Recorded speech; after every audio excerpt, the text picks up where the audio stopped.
ਸਤਿ ਸ਼੍ਰੀ ਅਕਾਲ ਦੋਸਤੋ, ਸਵਾਗਤ ਹੈ ਜੀ ਸੋਸ਼ਲ ਮੀਡੀਆ ਪਲੇਟਫਾਰਮ ਨਾਲ ਜੁੜੇ ਸਾਰੇ ਹੀ ਸਰੋਤਿਆਂ ਦਾ। ਦੋਸਤੋ ਰਿਜ਼ਲਟ ਲੈ ਕੇ ਤੁਹਾਡੇ ਨਾਲ ਦੁਬਾਰਾ ਹਾਜ਼ਰ ਹਾਂ ਜੀ, ਸੋ ਦੈਟ ਸਰੋਤਿਆਂ ਨੂੰ ਪਤਾ ਲੱਗਦਾ ਰਹੇ ਕਿ ਹਾਈ ਕਮਿਸ਼ਨ ਦਾ ਜਿਹੜਾ ਕੰਮ ਆ ਉਹ ਕਿੰਨੀ ਸਪੀਡ ਤੇ ਚੱਲ ਰਿਹਾ। ਕੈਨੇਡੀਅਨ ਹਾਈ ਕਮਿਸ਼ਨ ਦਾ ਆਪਾਂ ਇਸ ਗੱਲ ਤੋਂ ਮੁਨਕਰ ਨਹੀਂ ਕਿ 27 ਲੱਖ ਫਾਈਲ ਦਾ ਬੈਕਲੌਗ ਉਹਨਾਂ ਕੋਲੇ ਇਕੱਠਾ ਹੋ ਗਿਆ, ਪਰ ਆਪਾਂ ਇਹ ਗੱਲ ਨਹੀਂ ਕਹਿ ਸਕਦੇ ਕਿ ਹਾਈ ਕਮਿਸ਼ਨ ਕੰਮ ਨਹੀਂ ਕਰ ਰਿਹਾ।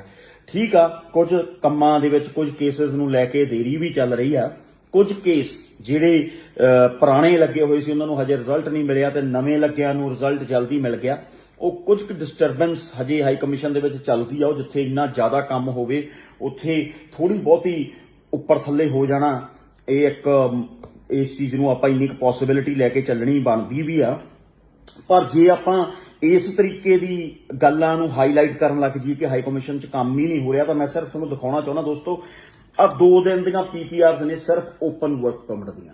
2 ਦਿਨਾਂ 'ਚ, ਪਿਛਲੇ 2 ਦਿਨਾਂ 'ਚ ਜਿਹੜੇ ਮੇਰੇ ਤੋਂ passport request open work permit ਦੀਆਂ ਗਈਆਂ ਨੇ, ਮੈਂ ਪੂਰੀ ਡਿਟੇਲ ਨਾਲ ਇਸ ਕਰਕੇ ਕਢਵਾਇਆ ਕਿਉਂਕਿ ਜਦੋਂ ਮੈਂ ਸਿਰਫ ਵੀਜ਼ਾਸ ਦਿਖਾ ਦਿੰਦਾ ਤਾਂ ਮੇਰੇ ਕੋਲੇ ਜਿਹੜੇ ਥੱਲੇ ਕਮੈਂਟਸ ਦੇ ਵਿੱਚ ਨਾ ਮੈਕਸਿਮਮ ਕੁਐਸਚਨਸ ਜਿਹੜੇ ਪੁੱਛੇ ਜਾਂਦੇ ਉਹ ਪੁੱਛੇ ਜਾਂਦੇ ਆ, ਜਾਂ ਇਹ ਰਿਕੁਐਸਟ ਕੀਤੀ ਜਾਂਦੀ ਹੈ ਕਿ ਸਰ ਸਾਨੂੰ ਫਾਈਲ ਦੀ ਲੌਜਮੈਂਟ ਡੇਟ ਜ਼ਰੂਰ ਦੱਸ ਦਿਆ ਕਰੋ।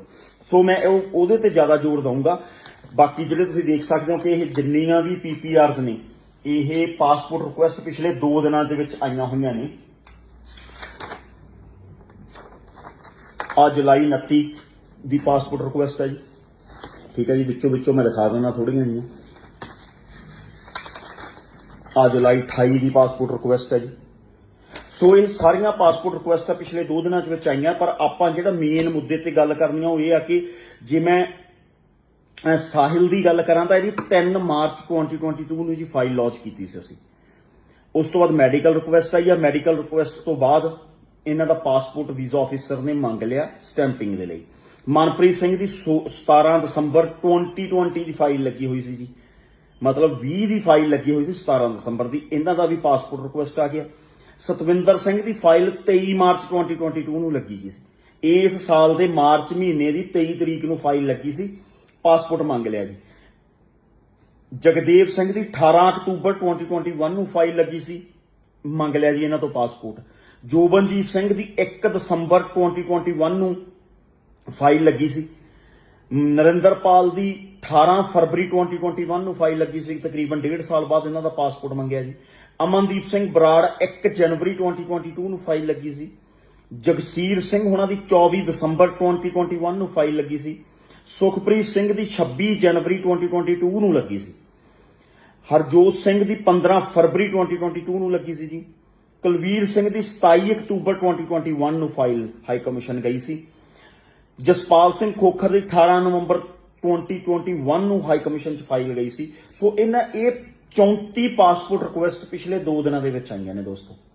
ਹਾਈ ਕਮਿਸ਼ਨ ਦਾ ਜਿਹੜਾ ਕੰਮ ਆ ਉਹ ਇਸ ਤਾਦਾਦ ਦੇ ਵਿੱਚ, ਇਸ ਸਪੀਡ ਦੇ ਉੱਤੇ ਚੱਲ ਰਿਹਾ। ਇੰਨੀ ਤਾਦਾਦ ਦੇ ਵਿੱਚ ਫਾਈਲ ਉਹਨਾਂ ਦੇ ਕੋਲੇ ਹੋਣ ਦੇ ਬਾਵਜੂਦ ਵੀ, ਪਰ ਜੋ ਲਿਟਲ ਬਿਟ ਡਿਸਟਰਬੈਂਸ ਹਲੇ ਵੀ ਉਹਨਾਂ ਦੇ ਕੋਲੇ ਚੱਲ ਰਹੀ ਆ, ਉਹ ਤਾਂ ਹਰ ਟਾਈਮ ਹੀ ਐਮਬੈਸੀਜ਼ ਦੇ ਵਿੱਚ ਚੱਲਦੀ ਰਹਿੰਦੀ ਆ। ਉਹ ਤਾਂ ਜਿਨ੍ਹਾਂ ਕੋਲੇ ਇੰਨਾ ਵਰਕਲੋਡ ਹੈ ਵੀ ਨਹੀਂ, ਉਸ ਐਮਬੈਸੀਜ਼ ਦਾ ਕੰਮ ਕਿਹੜਾ ਬਿਲਕੁਲ ਨਾਰਮਲ ਚੱਲਦਾ। ਦੇਖੋ, ਹਰ ਜਗ੍ਹਾ ਇਨਸਾਨ ਕੰਮ ਕਰਦੇ ਨੇ, ਹਰ ਜਗ੍ਹਾ ਸਾਡੇ ਵਰਗੇ ਲੋਕ ਹੀ ਨੇ ਜਿਹੜੇ ਉੱਥੇ ਕੰਮ ਕਰਦੇ ਨੇ। ਕੰਮ ਨੂੰ ਜਿਨ੍ਹਾਂ ਨੇ ਚਲਾਉਣਾ ਸਿਸਟਮੈਟਿਕਲੀ ਉਹ ਸਾਡੇ ਵਰਗੇ ਲੋਕ ਹੀ ਨੇ। ਉਹਨਾਂ ਨੂੰ ਵੀ ਕੰਮ ਕਰਨ ਦੇ ਲਈ 24 ਘੰਟੇ ਹੀ ਦਿਨ ਦੇ ਵਿੱਚ ਮਿਲਦੇ ਨੇ। ਦਿਨਾਂ ਦੇ ਵਿੱਚ ਉਹਨਾਂ ਦੀ ਵੀ 8 ਘੰਟੇ ਹੀ ਜੌਬ ਹੁੰਦੀ ਆ। ਉਸ 8 ਘੰਟੇ ਦੌਰਾਨ ਹੀ ਉਹਨਾਂ ਨੇ ਕੰਮ ਕਰਨਾ ਹੁੰਦਾ, ਆਪਦੇ ਕੰਮ ਨੂੰ ਨੇਪਰੇ ਚਾੜਨਾ ਹੁੰਦਾ। ਫਿਰ ਇਸ ਤੋਂ ਬਾਅਦ ਉਹਨਾਂ ਦਾ ਇੱਕ ਪਰਟੀਕੂਲਰ ਜਿਹੜਾ ਉਹਨਾਂ ਦਾ ਐਵੈਲੂਏਸ਼ਨ ਪ੍ਰੋਸੈਸ ਆ, ਜਿਹੜੇ ਉਹਨਾਂ ਦੇ ਪ੍ਰੋਟੋਕਾਲਸ ਆ, ਉਹ ਹਾਈ ਕਮਿਸ਼ਨ ਨੇ ਫੋਲੋ ਕਰਨੇ ਹੁੰਦੇ ਆ। ਸੋ ਉਹਨਾਂ ਸਾਰੀਆਂ ਚੀਜ਼ਾਂ ਨੂੰ ਸਮਾਂ ਚਾਹੀਦਾ, ਇੱਕ ਵਾਜਿਬ ਸਮੇਂ ਦੇ ਵਿੱਚ ਹੀ ਇਹ ਕੰਮ ਨੇਪਰੇ ਚੜ ਸਕਦੇ ਨੇ। ਪਰ ਉਸ ਚੀਜ਼ ਦਾ ਫਾਇਦਾ ਉਠਾ ਕੇ ਕਈ ਵਾਰੀ ਕੋਈ ਗਲਤ ਧਾਰਨਾਵਾਂ ਪੈਦਾ ਕਰਨ ਦੀ ਕੋਸ਼ਿਸ਼ ਕਰ ਦਿੱਤੀ ਜਾਂਦੀ ਆ ਸਟੂਡੈਂਟਸ ਦੇ ਵਿੱਚ, ਜਾਂ ਕਿਸੇ ਵੀ ਕੇਸ ਨਾਲ ਸੰਬੰਧਿਤ ਕੈਂਡੀਡੇਟਸ ਦੇ ਵਿੱਚ। ਪਰ ਦੋਸਤੋ, ਜਿਨ੍ਹਾਂ ਨੇ ਕੰਮ ਇੱਕ ਵੱਲ ਹੋ ਕੇ ਕਰਨਾ ਨਾ, ਜਿਨ੍ਹਾਂ ਨੇ ਟਪੂਸੀਆਂ ਨਹੀਂ ਮਾਰਨੀਆਂ, ਬਾਂਦਰ ਟਪੂਸੀਆਂ ਇਹਨੂੰ ਕਹਿੰਦੇ ਹੁੰਦੇ ਆ, ਵੀ ਕਦੇ ਇੱਧਰ ਨੂੰ ਭੱਜ ਲਓ, ਕਦੇ ਉੱਧਰ ਨੂੰ ਭੱਜ ਲਓ। ਦੋਸਤੋ, 14 ਦਾ ਕੰਮ ਕਰਨ ਲੱਗਿਆ, 22 ਆ ਗਿਆ, ਸਿਰਫ ਤੇ ਸਿਰਫ ਕੈਨੇਡਾ ਦਾ ਕੰਮ ਕਰ ਰਿਹਾ। ਜਦੋਂ ਤੱਕ ਹਾਈ ਕਮਿਸ਼ਨ, ਜਦੋਂ ਤੱਕ ਇਮੀਗ੍ਰੇਸ਼ਨ ਲਾਈਨ ਦੇ ਵਿੱਚ ਰਹੂੰਗਾ, ਸਿਰਫ ਕੈਨੇਡਾ ਦਾ ਕੰਮ ਕਰੂੰਗਾ। ਜਿਸ ਦਿਨ ਕੈਨੇਡਾ ਨੇ ਕੰਮ ਕਰਨਾ ਬੰਦ ਕਰਤਾ, ਕੈਨੇਡਾ ਨੇ कहता ਇਮੀਗ੍ਰੇਸ਼ਨ ਅਸੀਂ ਚਲਾਉਣੀ ਨਹੀਂ, ਸਾਨੂੰ ਇਮੀਗ੍ਰੈਂਟਸ ਚਾਹੀਦੇ ਨਹੀਂ, ਆਪਾਂ ਕੰਮ ਕਰ ਕੋਈ ਹੋਰ ਸ਼ੁਰੂ ਕਰ ਲਾਂਗੇ। ਪਰ ਮੈਨੂੰ ਇਸ ਚੀਜ਼ ਦਾ ਪਤਾ ਆ ਕਿ ਕੈਨੇਡਾ ਇੱਕ ਇਹੋ ਜੀ ਕੰਟਰੀ ਆ ਕਿ ਜਿਹਨੇ ਸਭ ਤੋਂ ਵੱਧ ਪੰਜਾਬੀਆਂ ਤੇ ਫੋਕਸਡ ਰੱਖ ਕੇ ਸਭ ਤੋਂ ਵੱਧ ਪੰਜਾਬੀਆਂ ਨੂੰ ਪੱਕੇ ਕੀਤਾ, ਸਭ ਤੋਂ ਵੱਧ ਪੰਜਾਬੀਆਂ ਦਾ ਸਾਥ ਦਿੱਤਾ। ਚਾਹੇ ਉਹ ਕਿਸੇ ਵੀ ਕਾਲੇ ਦੌਰ ਦੀ, ਪੰਜਾਬ ਦੇ ਕਾਲੇ ਦੌਰ ਦੀ ਗੱਲ ਕਰ ਲਈਏ, ਚਾਹੇ ਉਹ 84 ਤੋਂ ਬਾਅਦ ਵਾਲੇ ਕਾਲੇ ਦੌਰ ਦੀ ਗੱਲ ਕਰ ਲਈਏ, ਚਾਹੇ ਉਹ ਨਸ਼ਿਆਂ ਦੇ ਦੌਰ ਦੀ ਗੱਲ ਕਰ ਲਈਏ, ਚਾਹੇ ਹੁਣ ਇਹ ਜਿਹੜਾ ਕਿਸੇ ਵੀ ਤਰੀਕੇ ਦਾ ਗੈਂਗਸਟਰ ਕਲਚਰ ਆ ਗਿਆ ਜਾਂ ਕੁਝ ਵੀ ਸਾਡੇ ਉੱਤੇ ਮੰਡਰਾਉਂਦਾ, ਤਾਂ ਅਸੀਂ ਜੋ ਇੱਕ ਆਪਦੀ ਜ਼ਿੰਦਗੀ ਦੇ ਵਿੱਚ ਇੱਕ ਨੈਕਸਟ ਸਟੈਪ, ਚਾਹੇ ਉਹ ਪੇਰੈਂਟਸ ਦੇ ਰੂਪ ਦੇ ਵਿੱਚ, ਚਾਹੇ ਬੱਚੇ ਖੁਦ ਫਿਊਚਰਿਸਟਿਕ ਏਜੰਡਾ ਸੋਚ ਕੇ ਆਪਦਾ ਜਦੋਂ ਫੋਕਸ ਕਰਦੇ ਨੇ ਤਾਂ ਉਹ ਕੈਨੇਡਾ ਤੇ ਪਹਿਲੇ ਨੰਬਰ ਤੇ ਫੋਕਸ ਕਰਦੇ ਨੇ। ਤੇ ਕੈਨੇਡਾ ਨੇ ਜਿੰਨਾ ਅਸੀਂ ਕੈਨੇਡਾ ਤੇ ਨਿਰਭਰ ਹੋਏ ਆ, ਕੈਨੇਡਾ ਨੇ ਵੀ ਸਾਨੂੰ ਉਸੇ ਹਿਸਾਬ ਦੇ ਨਾਲ ਹੀ ਡੀਲ ਕੀਤਾ। ਚੰਗੀ ਰਹਿਣ ਲਈ ਜਗ੍ਹਾ ਦਿੱਤੀ, ਚੰਗੇ ਕੰਮਕਾਰ ਦਿੱਤੇ, ਚੰਗੇ ਕਾਲਜ ਯੂਨੀਵਰਸਿਟੀਜ਼ ਦਿੱਤੀਆਂ ਪੜ੍ਹਨ ਦੇ ਲਈ। ਸੋ ਦੋਸਤੋ, ਬਹੁਤ ਲੋਕਾਂ ਨੇ ਕੈਨੇਡਾ ਤੋਂ ਵੀ ਬਹੁਤ ਪੈਸਾ ਕਮਾਇਆ, ਪਰ ਬਾਅਦ ਦੇ ਵਿੱਚ ਇਹ ਹੋ ਜਾਂਦਾ ਕਿ ਜਦੋਂ ਕਈ ਵਾਰੀ ਉਹਨਾਂ ਦੇ ਜੂਏ ਚੱਲਣੇ ਬੰਦ ਹੋ ਜਾਂਦੇ ਆ ਤਾਂ ਫਿਰ ਉਹ ਅਕਸਰ ਹੀ ਗਲਤ ਤਰ੍ਹਾਂ ਦੀਆਂ ਐਂਬਲੈਂਸ ਕਰਨੀਆਂ, ਮਿਸਲੀਡ ਕਰਨਾ ਸ਼ੁਰੂ ਕਰ ਦਿੰਦੇ ਨੇ ਸਟੂਡੈਂਟਸ ਨੂੰ। ਉਹ ਨਹੀਂ ਆਪਾਂ ਹੋਣਾ, ਉਹਦੇ ਵੱਲ ਨਹੀਂ ਅਸੀਂ ਧਿਆਨ ਦੇਣਾ। ਅਸੀਂ ਧਿਆਨ ਦੇਣਾ ਆ ਕਿ ਕੈਨੇਡੀਅਨ ਹਾਈ ਕਮਿਸ਼ਨ ਦਾ ਨੇਚਰ ਆਫ ਵਰਕ ਕੀ ਆ। ਜੇ ਉਹ ਅੱਜ ਰਿਫਿਊਜ਼ਲ ਰੇਸ਼ੋ ਵੱਧ ਗਈ, ਰਿਫਿਊਜ਼ਲ ਰੇਸ਼ੋ ਵਧਣ ਦਾ ਕਾਰਨ ਕੀ ਆ ਦੋਸਤੋ? ਸਾਡੇ ਏਜੰਟਸ ਜਿਹੜੇ ਵੀਰ ਸਾਡੇ ਬੈਠੇ ਨੇ, ਉਹਨਾਂ ਨੇ ਹੀ ਰੇਹੜੀ ਤੇ ਰੱਖ ਕੇ 5.5 ਬੈਂਡ ਤੇ 35% ਤੇ ਦੋਵਾਂ ਚੋਂ 5.5 ਅਸੀਂ ਜੀ 34% ਤੇ ਵੀਜ਼ਾ ਲਵਾਤਾ। ਇਹ ਜੀਆਂ ਐਡਵਰਟੀਜ਼ਮੈਂਟਸ ਕਰ ਕਰਕੇ ਅਸੀਂ ਗਾਰਬੇਜ ਕੇਸਾਂ ਦੇ ਨਾਲ ਹਾਈ ਕਮਿਸ਼ਨ ਨੂੰ ਭਰਤਾ। ਸਾਨੂੰ ਪਤਾ ਹੁੰਦਾ ਕਿ ਇਸ ਕੇਸ ਤੋਂ ਤੁਸੀਂ ਜੂਆ ਖੇਡ ਰਹੇ ਸੀ, ਫਿਰ ਵੀ ਹਾਈ ਕਮਿਸ਼ਨ ਦੇ ਵਿੱਚ ਭੇਜ ਦਿੰਦੇ ਆ। ਉਹਦੇ ਨਾਲ ਫਿਰ ਕਈ ਵਾਰੀ ਚੰਗੇ ਵੀ ਰਗੜੇ ਜਾਂਦੇ ਆ। ਪਰ ਮੈਂ ਅੱਜ ਬੇਨਤੀ ਕਰਨੀ ਚਾਹੂੰਗਾ ਦੋਸਤੋ ਤੁਹਾਨੂੰ, ਜਦੋਂ ਤੁਹਾਡੇ ਕੇਸ ਦੇ ਵਿੱਚ ਕੋਈ ਕਮੀ ਹੈ ਨਾ, ਤੇ ਉਹ ਕਮੀ ਪੂਰੀ ਕੀਤੀ ਜਾ ਸਕਦੀ ਆ, ਤਾਂ ਕਿਰਪਾ ਕਰਕੇ ਉਸ ਕਮੀ ਨੂੰ ਪੂਰੀ ਕਰਿਆ ਕਰੋ। ਪੜ੍ਹਨਾ ਸਟੂਡੈਂਟ ਦਾ ਪਹਿਲਾ ਨੇਮ ਆ। ਤੁਹਾਨੂੰ ਪੇਰੈਂਟਸ ਤੁਹਾਡੇ ਆਜ਼ਾਦੀ ਦਿੰਦੇ ਆ ਪੜ੍ਹਾਈ ਦੀ, ਕੰਮ ਤੋਂ ਤੁਹਾਨੂੰ ਪਾਸੇ ਰੱਖਦੇ ਆ, ਤੁਹਾਨੂੰ ਹਰ ਘਰ ਦੇ ਕਲੇਸ਼ ਤੋਂ ਪਾਸੇ ਰੱਖਦੇ ਆ, ਤੁਹਾਨੂੰ ਕਿਸੇ ਵੀ ਜ਼ਿੰਮੇਵਾਰੀ ਦੇ ਵਿੱਚ ਨਹੀਂ ਆਉਣ ਦਿੰਦੇ। ਕਿਉਂ? ਕਿਉਂਕਿ ਉਹ ਕਹਿੰਦੇ ਤੁਸੀਂ ਪੜ੍ਹਨਾ। ਪਰ ਜੇ ਤੁਸੀਂ ਪੜ੍ਹ ਕੇ ਆਪਦੇ ਫਿਊਚਰ ਲਈ ਪੜ੍ਹ ਕੇ ਵੀ ਤੁਸੀਂ ਵਿਹਲੇ ਹੋ ਕੇ ਵੀ ਤੁਸੀਂ ਪੜ੍ਹ ਕੇ ਆਪਦਾ ਫਿਊਚਰ ਨਹੀਂ ਬਣਾ ਸਕਦੇ, ਤਾਂ ਫਿਰ ਉੱਥੇ ਤੁਸੀਂ ਗਲਤ ਆ, ਤੇ ਉੱਥੇ ਤੁਹਾਨੂੰ ਫਿਰ ਰਿਫਿਊਜ਼ਲ ਦਾ ਵੀ ਸਾਹਮਣਾ ਕਰਨਾ ਪਊਗਾ, ਨਿਰਾਸ਼ਾ ਦਾ ਵੀ ਸਾਹਮਣਾ ਕਰਨਾ ਪਊਗਾ। ਪਰ ਦੋਸਤੋ, ਜੇ ਗੱਲ ਆਪਾਂ ਸਟੂਡੈਂਟ ਵੀਜ਼ਾ ਦੀ ਕਰੀਏ, ਪਿਛਲੇ 2 ਦਿਨਾਂ ਦੇ ਵਿੱਚ 16 PPRs ਦੋਸਤੋ ਮੇਰੇ ਕੋਲੇ ਆਈਆਂ ਨੇ। ਆ ਤੁਸੀਂ ਸਟੱਡੀ ਵੀਜ਼ਾ ਦੀਆਂ PPR ਦੇਖ ਸਕਦੇ ਹੋ। ਸਟੱਡੀ ਵੀਜ਼ਾ ਦੀਆਂ PPR ਨੇ ਪਿਛਲੇ 2 ਦਿਨਾਂ ਦੇ ਵਿੱਚ 16 ਰਿਜ਼ਲਟ ਹਾਈ ਕਮਿਸ਼ਨ ਨੇ ਮੈਨੂੰ ਕਲੀਅਰ ਕਰਕੇ ਭੇਜੇ ਨੇ। ਮਤਲਬ ਕਿ ਜਿਨ੍ਹਾਂ ਦੇ ਪਾਸਪੋਰਟ ਹਾਈ ਕਮਿਸ਼ਨ ਨੇ ਮੰਗ ਲਏ ਨੇ, ਇਸ ਸਪੀਡ ਦੇ ਉੱਤੇ ਹਾਈ ਕਮਿਸ਼ਨ ਦਾ ਕੰਮਕਾਜ ਚੱਲ ਰਿਹਾ।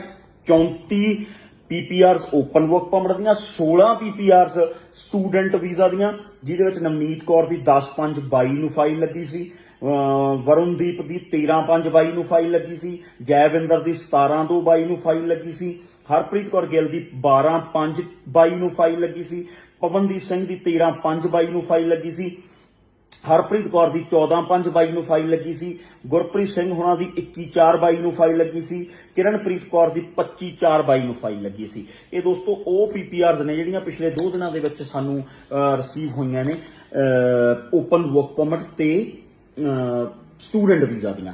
ਹੁਣ ਤੀਸਰਾ ਗੱਲ ਕਰਦੇ ਹਾਂ 9 PPRs ਦੋਸਤੋ ਕੱਲ ਤੇ ਪਰਸੋਂ ਦੇ ਦਿਨਾਂ ਦੇ ਵਿੱਚ ਸਾਨੂੰ ਰਿਸੀਵ ਹੋਈਆਂ ਨੇ, ਜਿਹਦੇ ਵਿੱਚ 1 2 3 4 5 6 ਵਿਜ਼ਿਟਰ ਵੀਜ਼ਾ ਨੇ, 1 2 3 ਸੁਪਰ ਵੀਜ਼ਾ ਨੇ। ਇਸ ਕਰਕੇ ਦੋਸਤੋ ਮੈਂ ਕੈਟਾਗਰੀਜ਼ ਅਲੱਗ-ਅਲੱਗ ਦਿਖਾ ਰਿਹਾ ਵੀ ਹਰ ਤਰ੍ਹਾਂ ਦਾ ਕੰਮ ਕੈਨੇਡਾ ਹਾਈ ਕਮਿਸ਼ਨ ਵਧੀਆ ਤਰੀਕੇ ਦੇ ਨਾਲ, ਰਿਲੈਕਸ ਤਰੀਕੇ ਦੇ ਨਾਲ ਕਰ ਰਿਹਾ। ਪਰ ਸ਼ਰਤ ਇੱਕੋ ਇੱਕ ਆ ਕਿ ਤੁਹਾਨੂੰ ਪਤਾ ਹੋਣਾ ਚਾਹੀਦਾ ਕਿ ਤੁਸੀਂ ਫਾਈਲ ਅਪਲਾਈ ਕਿੱਦਾਂ ਕਰ ਰਹੇ ਆ। ਜਿਹੜਾ ਤੁਹਾਡਾ ਕੰਸਲਟੈਂਟ ਆ, ਜਿਹੜਾ ਤੁਹਾਡਾ ਜਿਹਦੇ ਤੇ ਤੁਸੀਂ ਅੰਨਾ ਵਿਸ਼ਵਾਸ ਕਰ ਰਹੇ ਹੋ, ਤੇ ਉਹ ਆਪ ਤਾਂ ਨਹੀਂ ਕਿਤੇ ਅੰਨਾ ਹੈਗਾ ਵੀ ਉਹਨੂੰ ਆਪ ਨੂੰ ਪਤਾ ਹੀ ਨਹੀਂ ਹੈ ਕੰਮ ਕਿਵੇਂ ਹੁੰਦਾ। ਸੋ ਆਪਾਂ ਥੋੜਾ ਜਿਹਾ ਇਸ ਚੀਜ਼ ਵੱਲ ਧਿਆਨ ਜ਼ਰੂਰ ਫਰਮਾਉਣਾ ਆ। ਜਦੋਂ ਬਹੁਤ ਜ਼ਿਆਦਾ ਆਪਸ਼ਨ ਹੋ ਜਾਵੇ ਨਾ, ਆਪਣੇ ਕੋਲੇ ਮੰਨ ਲਓ 100 ਆਪਸ਼ਨ ਆ, ਤੇ ਅਸੀਂ ਉਹਦੇ ਵਿੱਚੋਂ ਫਿਰ ਚੁਣ ਕੇ ਚੀਜ਼ ਚੱਕਾਂਗੇ ਨਾ। ਸਾਨੂੰ 10 ਚਾਹੀਦੀਆਂ ਨੇ ਤਾਂ ਅਸੀਂ ਚੁਣ ਕੇ ਚੀਜ਼ ਚੱਕਾਂਗੇ। ਚੋਣਵੀਂ 10 ਜਿਹੜੀਆਂ ਸਭ ਤੋਂ ਟੌਪ ਵਧੀਆ ਹੋਣਗੀਆਂ ਉਹਨਾਂ ਨੂੰ ਚੱਕ ਲਵਾਂਗੇ, ਜਿਹੜੇ ਵਧੀਆ ਜਿਨ੍ਹਾਂ ਦੀ ਪ੍ਰੈਜੈਂਟੇਸ਼ਨ ਹੋਊਗੀ। ਸੋ ਉੱਥੇ ਵੀ ਹੁਣ ਜਿਹੜੀ 27 ਲੱਖ ਫਾਈਲ ਇਕੱਠੀ ਹੋਈ ਹੈ ਨਾ, ਜਦੋਂ ਇੰਨੀ ਆਪਸ਼ਨ ਹੋ ਜਾਵੇ ਤਾਂ ਫਿਰ ਥੋੜੀ ਬਹੁਤਾ ਛਾਨਣਾ ਜਿਹੜਾ ਹੁੰਦਾ ਉਹ ਲੱਗ ਜਾਂਦਾ। ਬਾਕੀ ਕੈਨੇਡਾ ਜਦੋਂ 3 ਲੱਖ ਫਾਈਲ ਵੀ ਹੁੰਦੀ ਸੀ ਉਦੋਂ ਵੀ ਬਰੀਕ ਛਾਨਣਾ ਹੀ ਰੱਖਦਾ ਸੀ। ਉਹ ਵੱਖਰੀ ਗੱਲ ਹੈ ਕਿ ਕਿਸੇ ਇੱਕ ਦੇ ਦੌਰ ਦੇ ਵਿੱਚ ਲੋਕਾਂ ਦੇ ਜੂਏ ਖੇਡੇ, ਉਹਨਾਂ ਨੂੰ ਰਾਸ ਆ ਗਏ ਹੋਣ। ਪਰ ਹੁਣ ਆਉਣ ਵਾਲੇ ਸਮੇਂ ਦੇ ਵਿੱਚ ਜੇ ਕੈਨੇਡਾ ਜਾਣਾ ਤਾਂ ਦੋਸਤੋ ਉਹਨਾਂ ਦੀਆਂ ਰਿਕੁਆਇਰਮੈਂਟਸ ਦੇ ਉੱਤੇ ਖਰੇ ਉਤਰਨਾ ਪਊਗਾ। ਜੇ ਉਹਨਾਂ ਦੀਆਂ ਰਿਕੁਆਇਰਮੈਂਟਸ ਪੂਰੀਆਂ ਨਹੀਂ ਕਰੋਗੇ ਵੀਜ਼ਾ ਨਹੀਂ ਮਿਲੂਗਾ। ਆਪਦਾ ਧਿਆਨ ਨਾਲ ਆਪਦਾ ਅਕੈਡਮਿਕ ਸਕੋਰਸ ਵੱਲ ਧਿਆਨ ਦਿਓ, ਆਪਦੇ ਆਇਲਸ ਦੇ ਸਕੋਰ ਵੱਲ ਧਿਆਨ ਦਿਓ, ਆਪਦੀ ਕੋਰਸ ਸਿਲੈਕਸ਼ਨ ਵੱਲ ਧਿਆਨ ਦਿਓ, ਆਪਦੀ ਕਾਲਜ ਦੀ ਸਿਲੈਕਸ਼ਨ ਵੱਲ ਧਿਆਨ ਦਿਓ, ਆਪਦੀ ਪ੍ਰੋਵਿੰਸ ਦੀ ਸਿਲੈਕਸ਼ਨ ਵੱਲ ਧਿਆਨ ਦਿਓ। ਸੋ ਹੁਣ ਆਪਾਂ ਕੇਸ ਆਪਾਂ ਏਜੰਟਾਂ ਕੋਲੇ ਅਪਲਾਈ ਨਹੀਂ ਕਰਨੇ, ਅਸੀਂ ਕੇਸ ਕਰੀਅਰ ਕਾਉਂਸਲਰ ਕੋਲੇ ਅਪਲਾਈ ਕਰਨੇ ਆ। ਜਿਵੇਂ ਹਮੇਸ਼ਾ ਮੈਂ ਬੋਲਦਾ ਰਿਹਾ ਤੁਹਾਨੂੰ ਕਿ ਫੋਕਸਡ ਕਰਿਆ ਕਰੋ ਇਸ ਚੀਜ਼ ਦੇ ਉੱਤੇ ਵੀ ਕਿਸ ਤਰੀਕੇ ਦਾ ਜੋ ਸਾਨੂੰ ਜਦੋਂ ਅਸੀਂ ਕਿਸੇ ਕੋਲੋਂ ਕੋਈ ਚੀਜ਼ ਲੈਣ ਜਾਂਦੇ ਆ ਤਾਂ ਉਹ ਕਿਹੋ ਜੀ ਚੀਜ਼ ਪਰੋਸ ਰਿਹਾ। ਕਿਤੇ ਉਹ ਗੱਲ ਕੱਲੀਆਂ ਫੀਸਾਂ ਆਫਟਰ ਵੀਜ਼ਾ ਤੇ ਐਮਬੈਸੀ ਫੀਸ ਮਾਫ ਤੇ ਆਫਰ ਲੈਟਰ ਫੀਸਾਂ ਮਾਫ ਇਹੋ ਜੀਆਂ ਗੱਲਾਂ ਚ ਉਲਝਾਉਣ ਦੀ ਤਾਂ ਨਹੀਂ ਕੋਸ਼ਿਸ਼ ਕਰ ਰਿਹਾ। ਕਿਤੇ ਉਹਨੂੰ ਪਤਾ ਹੈ ਕਿ ਅਸਲ ਦੇ ਵਿੱਚ ਕੈਨੇਡੀਅਨ ਗਵਰਨਮੈਂਟ ਦਾ ਕੰਮ ਕਰਨ ਦਾ ਤਰੀਕਾ ਕੀ ਆ, ਉੱਥੇ ਪਹੁੰਚ ਕੇ ਪਰਮਾਨੈਂਟ ਰੈਜ਼ੀਡੈਂਸੀ ਤੱਕ ਪਹੁੰਚਣ ਦਾ ਤਰੀਕਾ ਕੀ ਆ। ਇਹ ਸਾਰੀਆਂ ਗੱਲਾਂ ਦਾ ਗਿਆਨ ਲੈ ਕੇ ਮਤਲਬ ਕਿ ਇੱਕ ਤਰੀਕੇ ਨਾਲ ਸੂਝਵਾਨ ਤਰੀਕੇ ਦੇ ਨਾਲ ਹੁਣ ਤੁਹਾਨੂੰ ਵੀ ਰਿਐਕਟ ਕਰਨਾ ਪਊਗਾ ਤੇ ਤੁਹਾਡੇ ਕੈਰੀਅਰ ਕਾਉਂਸਲਰ ਨੂੰ ਤੁਹਾਡੇ ਕੰਸਲਟੈਂਟ ਨੂੰ ਵੀ ਰਿਐਕਟ ਕਰਨਾ ਪਊਗਾ, ਨਹੀਂ ਫਿਰ ਰਿਫਿਊਜ਼ਲ ਦਾ ਸਾਹਮਣਾ ਕਰਨਾ ਪਊਗਾ। ਆਹ ਦੋਸਤੋ ਪਿਛਲੇ 6 ਦਿਨਾਂ ਦੇ ਇਕੱਲੇ 6 ਦਿਨਾਂ ਦੇ ਮੈਡੀਕਲ ਨੇ ਜਿਹੜੇ ਮੈਂ ਤੁਹਾਨੂੰ ਦਿਖਾਉਣ ਲੱਗਿਆ ਓਪਨ ਵਰਕ ਪਰਮਿਟ ਦੇ ਮੈਡੀਕਲ ਰਿਕੁਐਸਟ ਆਈਆਂ ਨੇ। 60 ਮੈਡੀਕਲ ਰਿਕੁਐਸਟ ਆਈਆਂ ਨੇ ਪਿਛਲੇ 6 ਦਿਨਾਂ ਦੇ ਵਿੱਚ, ਜਿਹੜੀ ਐਵਰੇਜ ਚੱਲਦੀ ਹੈ ਯਾਨੀ 10 ਰੋਜ਼ ਦੀਆਂ ਇਹ ਮੈਡੀਕਲ ਰਿਕੁਐਸਟ ਨੇ ਪਿਛਲੇ 6 ਦਿਨਾਂ ਦੀਆਂ, ਜਿਨ੍ਹਾਂ ਵਿੱਚ ਜਿਹੜੀ ਲੇਟੈਸਟ ਕੇਸ ਜਿਹੜਾ ਮੈਂ ਤੁਹਾਨੂੰ ਦੱਸ ਸਕਦਾ ਵੀ ਸਭ ਤੋਂ ਜਲਦੀ ਜਿਨ੍ਹਾਂ ਦੀ ਰਿਕੁਐਸਟ ਆਈ ਆ ਉਹ 2 ਕੇਸ ਨੇ ਸਾਡੇ ਕੋਲੇ 3 ਇਸ ਵਕਤ, ਜਿਹਦੇ ਵਿੱਚ ਗੁਰਪ੍ਰੀਤ ਸਿੰਘ ਦੀ ਫਾਈਲ ਲੱਗੀ, ਅਜੇ ਕੁਮਾਰ ਦੀ ਫਾਈਲ ਲੱਗੀ ਸੀ 4 ਮਈ 2022 ਨੂੰ ਤੇ ਸੁਖਦੀਪ ਸਿੰਘ ਦੀ ਫਾਈਲ ਲੱਗੀ ਸੀ 2 ਮਈ 2022 ਨੂੰ ਤੇ ਜੀਵਨ ਸਿੰਘ ਦੀ ਫਾਈਲ ਲੱਗੀ ਸੀਗੀ ਹਰਵਿੰਦਰ ਸਿੰਘ ਦੀ ਫਾਈਲ ਲੱਗੀ ਸੀ 3 ਮਈ 2022 ਨੂੰ। ਮਈ ਮਹੀਨੇ ਦੇ ਵੀ ਮੈਡੀਕਲ ਹਾਈ ਕਮਿਸ਼ਨ ਨੇ ਭੇਜਣੇ ਸਾਨੂੰ ਸਟਾਰਟ ਕਰਤੇ ਨੇ ਦੋਸਤੋ। ਮਈ 2022 ਦੇ ਜਿਹੜੇ ਕੇਸ ਹਾਈ ਕਮਿਸ਼ਨ ਦੇ ਵਿੱਚ ਗਏ ਹੋਏ ਸੀ ਉਹਨਾਂ ਦੇ ਕੇਸ ਵੀ ਸਾਡੇ ਕੋਲੇ ਹੁਣ ਨਿਕਲ ਕੇ ਆਉਣੇ ਸ਼ੁਰੂ ਹੋ ਗਿਆ। ਉਹਨਾਂ ਦੇ ਵੀ ਸਾਡੇ ਕੋਲੇ medical request additional document request ਸਾਡੇ ਕੋਲੇ ਆਉਣੀਆਂ ਸ਼ੁਰੂ ਹੋ ਗਈਆਂ ਨੇ। ਸੋ ਕਦੇ ਵੀ ਕਿਸੇ ਵੀ ਨੈਗੇਟਿਵ ਜਿਹੜਾ ਇਸ ਤਰੀਕੇ ਦੀ ਐਮਬਲਮ ਹੈ ਜਿਹਦਾ ਕੋਈ ਪੁਖਤਾ ਸਬੂਤ ਨਹੀਂ, ਜਿਹਦੀ ਕੋਈ ਪੁਖਤਾ ਗੱਲ ਨਹੀਂ, ਖਾਸ ਕਰਕੇ ਵੀ ਜਿਹੜੀ ਗੱਲ ਦਾ ਕੋਈ ਜਿਹੜੀ ਗੱਲ 'ਚ ਵਜਨ ਹੀ ਨਹੀਂ, ਕੱਲ ਕੁਛ ਹੋਰ ਅੱਜ ਕੁਛ ਹੋਰ ਕੱਲ ਨੂੰ ਕੁਛ ਹੋਰ, ਆਪਾਂ ਉਹਨਾਂ ਗੱਲਾਂ ਵੱਲ ਨਾ ਧਿਆਨ ਦੇ ਕੇ ਅਸੀਂ ਆਪਦਾ ਇੱਕ ਨਿਸ਼ਾਨਾ ਮਿਥੋ। ਉਸ ਨਿਸ਼ਾਨੇ ਨੂੰ ਸਾਰੀਆਂ ਕੰਟਰੀਆਂ ਹੀ ਬਹੁਤ ਵਧੀਆ ਨੇ, ਸਾਡੀ ਆਪਦੀ ਕੰਟਰੀ ਵੀ ਬਹੁਤ ਵਧੀਆ। ਜੇ ਤੁਸੀਂ ਇੰਡੀਆ ਦੇ ਵਿੱਚ ਰਹਿਣ ਦਾ ਤੁਹਾਡਾ ਕੋਈ ਫੋਕਸ ਦਾ ਤੁਹਾਡਾ ਕਾਰਨ ਆ, ਤੁਸੀਂ PCS IAS ਬਣ ਕੇ ਇੱਥੇ ਆਪਦੇ ਦੇਸ਼ ਦੀ ਸੇਵਾ ਕਰਨੀ ਚਾਹੁੰਦੇ ਹੋ, ਚੰਗੇ ਅਫਸਰ ਬਣ ਕੇ ਤੁਹਾਡਾ ਨਿਸ਼ਾਨਾ ਹੋਣਾ ਚਾਹੀਦਾ। ਫਿਰ ਤੁਸੀਂ ਉਸ ਨਿਸ਼ਾਨੇ ਪ੍ਰਤੀ ਡਬਲ ਮਾਈਂਡਡ ਨਹੀਂ ਹੋਣੇ ਚਾਹੀਦੇ। ਜੇ ਅੱਜ ਤੁਹਾਡਾ ਨਿਸ਼ਾਨਾ ਕੈਨੇਡਾ ਆ ਤਾਂ ਕੈਨੇਡਾ ਦਾ ਜਿਹੜਾ ਨਿਸ਼ਾਨਾ ਤੁਸੀਂ ਮਿਥ ਲਿਆ ਉਹਦੀ ਰਿਕੁਆਇਰਮੈਂਟ ਪੂਰੀ ਕਰਨੀ ਆ, ਉਹਨੂੰ ਪ੍ਰਾਪਤ ਕਰਨ ਦੇ ਲਈ ਉੱਥੇ ਪਹੁੰਚਣ ਦੇ ਲਈ ਜੋ ਵੀ ਤੁਹਾਨੂੰ ਮਿਹਨਤ ਕਰਨੀ ਪਊਗੀ ਉਹ ਕਰੋ ਦੋਸਤੋ। ਫੋਕਸ ਕਰੋ, ਆਪਦੇ ਪ੍ਰੋਫਾਈਲ ਨੂੰ ਆਪ ਬਣਾਓ, ਫਿਰ ਉਸ ਤੋਂ ਬਾਅਦ ਆਪਦੇ ਪ੍ਰੋਫਾਈਲ ਨੂੰ ਜਿਹੜੇ ਹੱਥਾਂ ਦੇ ਵਿੱਚ ਦੇਣਾ ਉਹਦਾ ਐਕਸਪੀਰੀਅੰਸ ਚੈੱਕ ਕਰੋ, ਉਹਦੇ ਨਾਲ ਬੈਠ ਕੇ ਗੱਲਬਾਤ ਕਰੋ, ਪੁੱਛੋ ਕਿ ਉਹਨੂੰ ਕੀ ਪਤਾ ਹੈ ਕੈਨੇਡਾ ਬਾਰੇ, ਪੁੱਛੋ ਉਹਨੂੰ ਕੀ ਪਤਾ ਹੈ ਉੱਥੋਂ ਦੀ ਪੜ੍ਹਾਈ ਬਾਰੇ, ਪੁੱਛੋ ਉਹਨੂੰ ਕੀ ਪਤਾ ਹੈ ਉੱਥੋਂ ਦੇ ਸਿਸਟਮ ਬਾਰੇ, ਉਹਨੂੰ ਇਹ ਪੁੱਛੋ ਕਿ ਕਿਸ ਤਰੀਕੇ ਦੇ ਨਾਲ ਕੈਨੇਡੀਅਨ ਗਵਰਨਮੈਂਟ ਕੰਮ ਕਰਦੀ ਆ, ਕਿਸ ਤਰੀਕੇ ਨਾਲ ਉਹ ਪਰਮਾਨੈਂਟ ਕਰਦੀ ਆ, ਕਿੰਨੇ ਪ੍ਰੋਗਰਾਮ ਪਰਮਾਨੈਂਟ ਰੈਜ਼ੀਡੈਂਸੀ ਦੇ ਚੱਲ ਰਹੀਆਂ, ਕਿੰਨੇ PNP ਪ੍ਰੋਗਰਾਮ ਚੱਲ ਰਹੇ ਆ, ਕਿਵੇਂ ਇੱਕ ਸਟੂਡੈਂਟ ਉੱਥੇ ਪਹੁੰਚ ਕੇ ਫਾਲ ਕਰਦਾ, ਕਿਹੜੇ ਕਿਹੜੇ ਨੰਬਰ ਕਾਊਂਟ ਹੁੰਦੇ ਨੇ ਜਦੋਂ ਉਹਨੇ ਪਰਮਾਨੈਂਟ ਰੈਜ਼ੀਡੈਂਸੀ ਪਾਉਣੀ ਹੁੰਦੀ ਆ। ਸੋ ਇਹ ਬੜੀਆਂ ਟੈਕਨੀਕਲ ਚੀਜ਼ਾਂ ਨੇ ਜਿਹੜੀਆਂ ਸਾਨੂੰ ਸਮਝ ਕੇ ਚੱਲਣਾ। ਅੱਜ ਜਿਹੜਾ ਅਸੀਂ ਗੌਰ ਕਰਨੀ ਹੈ ਨਾ, ਅੱਜ ਤੁਸੀਂ ਇਸ ਚੀਜ਼ ਤੇ ਜਦੋਂ ਫੋਕਸ ਕਰੋਗੇ, ਜਦੋਂ ਸਾਡਾ ਸਟੂਡੈਂਟ ਇਸ ਚੀਜ਼ ਤੇ, ਜਦੋਂ ਸਾਡਾ ਕਲਾਇੰਟ ਇਸ ਚੀਜ਼ ਤੇ ਜਿਹਨੇ ਪੈਸੇ ਖਰਚਣੇ ਆ ਉਹ ਇਸ ਚੀਜ਼ ਤੇ ਫੋਕਸ ਕਰਨ ਲੱਗ ਜੂਗਾ ਨਾ, ਤਾਂ ਆਟੋਮੈਟਿਕਲੀ ਦੁਕਾਨਦਾਰ ਵੀ ਮਿਹਨਤ ਕਰਨ ਲੱਗ ਜੂਗਾ, ਪੜ੍ਹਨ ਲੱਗ ਜੂਗਾ, CIC ਦੀਆਂ ਸਾਈਟਸ ਵਿਜ਼ਿਟ ਕਰਨ ਲੱਗ ਜੂਗਾ। ਨਹੀਂ ਤਾਂ ਬਸ ਇੱਥੇ ਬੈਠ ਜਾਓ, ਦਫ਼ਤਰ ਖੋਲ ਲਓ ਆਪਦੇ, ਜਿਹਦਾ ਜਿਹੜਾ ਕੰਮ ਵੀ ਫੇਲ ਹੋ ਗਿਆ ਉਹਨੇ ਬਸ ਆਪਦੀ ਇੱਕ ਦੁਕਾਨ ਕਿਰਾਏ ਤੇ ਲੈ ਲਈ, 2 ਮੇਜ਼ ਕੁਰਸੀਆਂ ਲਾਈਆਂ ਤੇ ਏਜੰਟ ਬਣ ਕੇ ਬੈਠ ਗਿਆ। ਕਿਉਂ ਬਣ ਗਿਆ? ਕਿਉਂਕਿ ਉਹਨੂੰ ਇਹ ਲੱਗਦਾ ਕੋਈ ਪ੍ਰੋਬਲਮ ਨਹੀਂ, ਕਾਗਜ਼ ਰਖਾ ਲਾਂਗੇ, ਗਾਂ ਕਿਸੇ ਨੂੰ ਦੇ ਦੇਵਾਂਗੇ, ਉਸ ਤੋਂ ਬਾਅਦ ਉਹ ਆਪੇ ਵੀਜ਼ਾ ਲਵਾ ਦੂਗਾ, ਅਸੀਂ ਵਿੱਚੋਂ ਜਿਹੜੇ 4 ਪੈਸੇ ਬਣਦੇ ਹੋਏ ਉਹ ਕਮਾ ਲਾਂਗੇ। ਉਸ ਤੋਂ ਹਰੇਕ ਬੰਦੇ ਨੂੰ ਕੰਮ ਕਰਨ ਦਾ ਅਧਿਕਾਰ ਆ, ਅਸੀਂ ਆਜ਼ਾਦ ਮੁਲਕ ਦੇ ਵਾਸੀ ਆ, ਪਰ ਇਹ ਚੀਜ਼ ਜ਼ਰੂਰ ਆ ਕਿ ਹਰ ਚੀਜ਼ ਦੀ ਇੱਕ ਕੁਆਲੀਫਿਕੇਸ਼ਨ ਆ। ਜਦੋਂ ਕੋਈ ਵੀ ਕੰਮ ਕਰਨਾ ਇਹਦੀ ਇੱਕ ਕੁਆਲੀਫਿਕੇਸ਼ਨ ਆ। ਤੁਸੀਂ ਡਾਕਟਰ ਬਣਨਾ MBBS ਕਰਨੀ ਆ, ਤੁਸੀਂ ਡੈਂਟਲ ਕਰਨਾ BDS MDS ਕਰਨੀ ਪੈਣੀ ਆ, ਤੁਹਾਨੂੰ ਵਕੀਲ ਬਣਨਾ LLB LLM ਕਰਨੀ ਪੈਣੀ ਆ।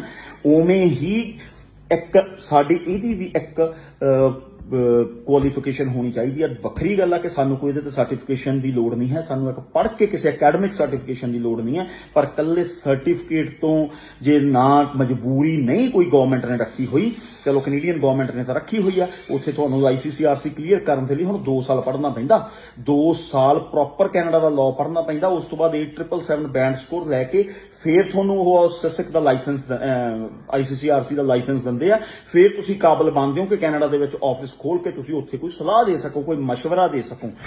ਪਰ ਪੰਜਾਬ ਦੇ ਵਿੱਚ, ਇੰਡੀਆ ਦੇ ਵਿੱਚ ਚਲੋ ਐਸੀ ਕੋਈ ਅਕੈਡਮਿਕ ਐਜੂਕੇਸ਼ਨ ਤਾਂ ਨਹੀਂ ਆ, ਪਰ ਸਟਿਲ ਜਦੋਂ ਤੁਸੀਂ ਕਿਸੇ ਨੂੰ ਸਲਾਹ ਦੇਣੀ ਆ ਤਾਂ ਤੁਹਾਨੂੰ ਆਪ ਨੂੰ ਪਹਿਲਾਂ ਪੜ੍ਹਨਾ ਪਊਗਾ, ਤੁਹਾਨੂੰ ਆਪ ਨੂੰ ਪਹਿਲਾਂ ਨੌਲੇਜ ਇਕੱਠੀ ਕਰਨੀ ਪਊਗੀ, ਫਿਰ ਤੁਸੀਂ ਕਿਸੇ ਬੱਚੇ ਨੂੰ ਚੰਗੀ ਸਲਾਹ ਦੇ ਸਕਦੇ ਆ। ਫਿਰ ਤੁਹਾਨੂੰ ਲੋੜ ਨਹੀਂ ਪੈਂਦੀ ਕਿਸੇ ਹੋਰ ਕੰਟਰੀ ਨੂੰ ਭੰਡਣ ਦੀ, ਫਿਰ ਤੁਹਾਨੂੰ ਲੋੜ ਨਹੀਂ ਪੈਂਦੀ ਇਹ ਕਹਿਣ ਦੀ ਕਿ ਅੱਜ ਫਲਾਨੀ ਕੰਟਰੀ ਵੀਜ਼ਾ ਨਹੀਂ ਦਿੰਦੀ, ਫਿਰ ਤੁਹਾਨੂੰ ਲੋੜ ਨਹੀਂ ਪੈਂਦੀ ਕਿਸੇ ਇੱਕ ਕੰਟਰੀ ਤੋਂ ਛੜੱਪਾ ਮਾਰ ਕੇ ਦੂਸਰੀ ਕੰਟਰੀ ਵੱਲ ਜਾਣ ਦੀ।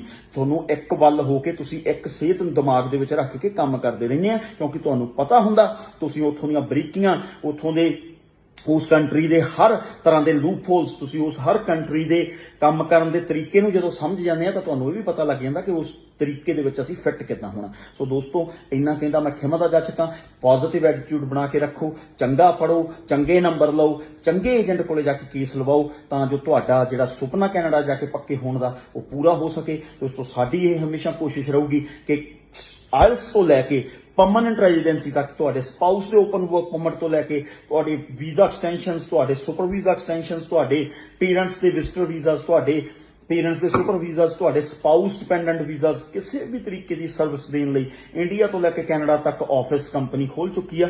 ਤੁਹਾਨੂੰ ਹਰ ਤਰੀਕੇ ਦੀ ਸਰਵਿਸ ਤੁਹਾਨੂੰ ਇੱਕੋ ਛੱਤ ਦੇ ਥੱਲੇ ਮਿਲਦੀ ਰਹੂਗੀ ਤੇ ਅਸੀਂ ਕੋਸ਼ਿਸ਼ ਕਰਦੇ ਰਹਾਂਗੇ ਕਿ ਤੁਹਾਡੇ ਉਜਵਲ ਭਵਿੱਖ ਦੇ ਵਿੱਚ ਆਪ ਦਾ ਬਣਦਾ ਯੋਗਦਾਨ ਪਾਉਂਦੇ ਰਹੀਏ। ਧੰਨਵਾਦ, ਬਹੁਤ ਬਹੁਤ ਧੰਨਵਾਦ।